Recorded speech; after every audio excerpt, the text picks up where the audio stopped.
இது ஃபர்ஸ்ட் மலேசியாவின் செய்திகள் உங்களுக்காக.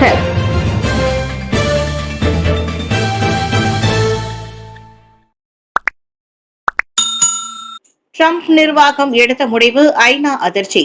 அனைத்துலக குற்றவியல் நீதிமன்றத்தின் மீது தடைகளை விதிக்க ட்ரம்ப் நிர்வாகம் எடுத்த முடிவு சர்ச்சையை ஏற்படுத்தியதோடு அதிர்ச்சி அளிப்பதாக ஐநா குறிப்பிட்டுள்ளது. இந்நடவடிக்கைக்கு எதிராக உறுதியான நிலைப்பாட்டை எடுக்குமாறு அனைத்துலக சமூகத்தினருக்கு ஐநாவின் உயர் அதிகாரி ஒருவர் வலியுறுத்தியுள்ளார். இது நடக்க வாய்ப்புள்ளது என்று எங்களுக்கு தெரிந்திருந்தாலும் இது ஒரு அதிர்ச்சியூட்டும் நடவடிக்கை. இது அனைத்துலக சட்டத்தின் ஆட்சிக்கு ஒரு உண்மையான தாக்கமாகும்.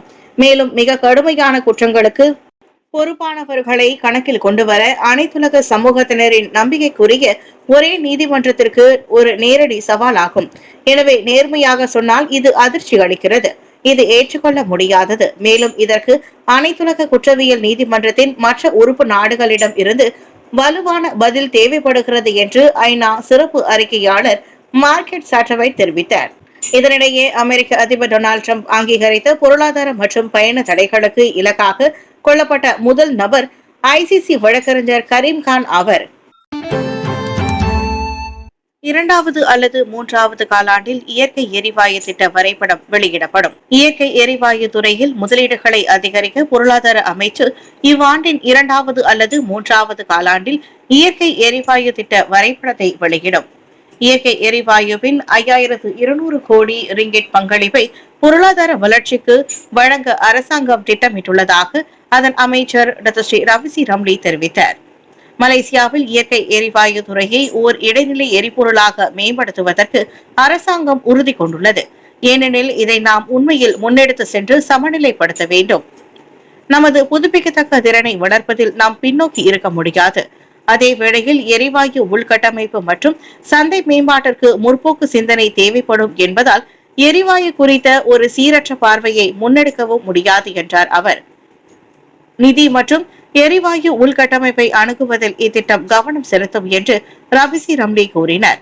முன்னதாக அவர் நேற்று கோலாலம்பூரில் நடைபெற்ற மலேசிய எரிவாயு கருத்தரங்கு மை கேஸ் 2025 உரையாற்றினார்.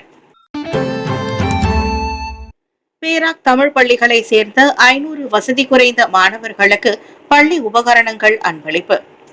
பேராக் மாநிலத்தில் பயிலும் தமிழ் பள்ளிகளை சேர்ந்த 500 வசதி குறைந்த மாணவர்களுக்கு கடந்த 3 ஆண்டுகளாக பள்ளி சீருடை, காலணி மற்றும் புத்தக பைகள் வழங்கப்பட்டு வருகின்றன.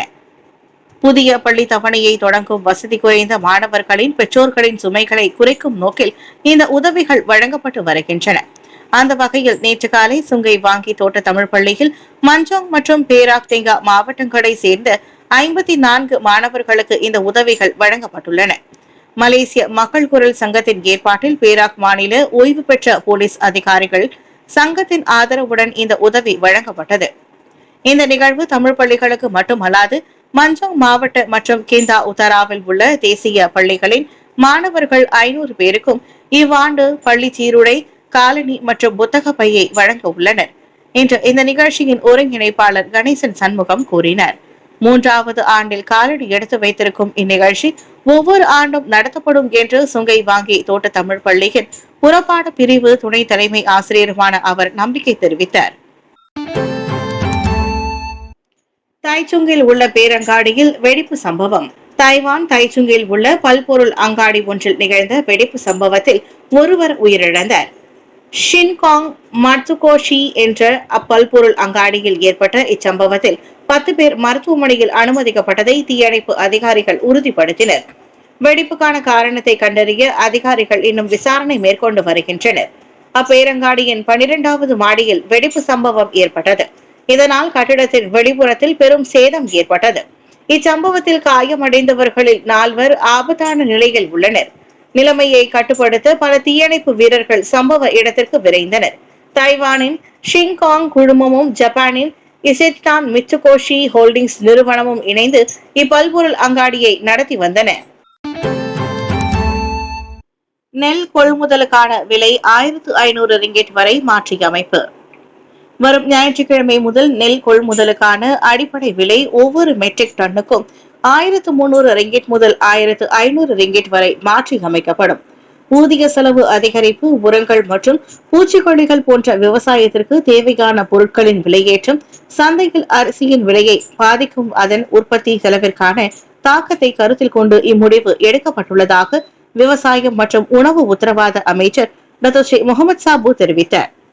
அதே வேளையில் உள்நாட்டு வெள்ளை அரிசியின் விலை 1 கிலோகிராம் 2 ரிங்கிட் 60 சென்ட் என்றும் நிலைநிறுத்தப்படும். மேலும் 6 மாத காலத்திற்கு உற்பத்தி செலவின் ஒரு பகுதியான 15 கோடி ரிங்கிட்டை அரசாங்கம் ஏற்றுக்கொள்ளும் என்று அவர் தெரிவித்தார். சந்தையில் சுமார் 2 கோடியே 40 லட்சம் மதிப்பிலான 10 கிலோகிராம் அளவுடைய உள்நாட்டு வெள்ளை அரிசி கிடைப்பதை இது உறுதி செய்யும். இதன் தொடர்பில் அமலாக்க வழிமுறைகளை KPKM ஆராய்ந்து வருகிறது. விரைவில் விவரங்கள் இறுதி செய்யப்பட்டவுடன் இது குறித்து அறிவிக்கப்படும் என்றார் அவர். சுங்கேரேலா தோட்ட தமிழ் பள்ளியின் புதிய கட்டிட கட்டுமான திட்டம் நிறைவு பெற்றது. பேராக் சுங்கேசிப்பூட்டில் உள்ள சுங்கேரேலா தோட்ட தமிழ் பள்ளியின் புதிய கட்டிட கட்டுமான திட்டம் நிறைவடைந்தது. 63 லட்சம் ரிங்கெட் செலவில் நிர்மாணிக்கப்பட்ட இந்த குழுவில் இந்த பள்ளியில் பயில்வதற்கான மாணவர்கள் தயாராக இருப்பதாக அப்பள்ளியின் நிர்வாக வாரிய குழு தெரிவித்துள்ளது. சுங்கேரேலா பகுதியில் இந்திய மாணவர்களுக்கு சிறந்த கல்வி வழங்கப்படுவதை உறுதி செய்வதற்கான முயற்சிகள் 10 ஆண்டுகால சவால்களுக்கு பிறகு இந்த வெற்றி ஒரு முக்கிய மைல்கல்லாக அமைந்துள்ளதாக அப்பள்ளியின் நிர்வாக வாரிய குழு தலைவர் முனைவர் எஸ் சண்முகவேலு தெரிவித்தார். சுங்கேரேலா தோட்டத்தில் உள்ள இப்பள்ளிக்கு மாற்றுப்பள்ளியை எழுப்ப 2.8 ஏக்கர் நிலத்தை சுங்கை குருடா தோட்டத்தில் தேசிய நில நிதி கூட்டுறவு சங்கம் வழங்கியதாக அவர் கூறினார். நடைபெற்ற சிறப்பு பூஜைக்கு பின்னர் முனைவர் சண்முகவேலு செய்தியாளர்களிடம் இவ்வாறு தெரிவித்தார். இதனிடையே இத்திட்டம் முழுமையாக நிறைவேற்றுவதை உறுதி செய்வதில் பள்ளியின் வாரிய குழு, பள்ளி நிர்வாகம், பெற்றோர் ஆசிரியர் சங்கம் மற்றும் அனைத்து தரப்பினரின் கடின உழைப்பு பலனளித்துள்ளதாக தேசிய நிலநிதி கூட்டுறவு சங்கத்தின் தலைமை நிர்வாகி டத்தோ பி சகாதேவன் தெரிவித்தார். நேரடி சந்திப்பிற்கு பிறகு பிரதமர் பத்துமலைக்கு 1 மில்லியன் ரிங்கிட் ஒதுக்கீடு. தான்சி விக்னேஸ்வரன் நன்றி. அண்மையில் பிரதமர் டாக்டர் ஸ்ரீ அன்வார் இப்ராஹிமை தாம் நேரில் சந்தித்து பத்துமலை ஆலய மேம்பாட்டு திட்டங்கள் பற்றி விளக்கம் அளித்து உதவி நிதியும் கோரியிருந்த நிலையில் தற்போது பிரதமர் 1 மில்லியன் ரிங்கிட் வழங்கி இருப்பது குறித்து தம் நன்றியை தெரிவித்துக் கொள்வதாக மாய்கா தேசிய தலைவர் தான்சி விக்னேஸ்வரன் கூறியுள்ளார். பிரதமருடனான அந்த நேரடி சந்திப்பிற்கு பிறகு பிரதமரும் பத்துமலைக்கு நேரடி வருகை புரிந்தார் என்பது குறிப்பிடத்தக்கது. இதனிடையே பத்துமலை மேம்பாட்டிற்கு ஆதரவு வழங்கிய ஸ்லாங்கூர் மந்திரி பெர்சா டாக்டர் ஸ்ரீ அமருடன் ஷாரிக்கும் விக்னேஸ்வரன் தனது நன்றியை கூறிக்கொண்டுள்ளார்.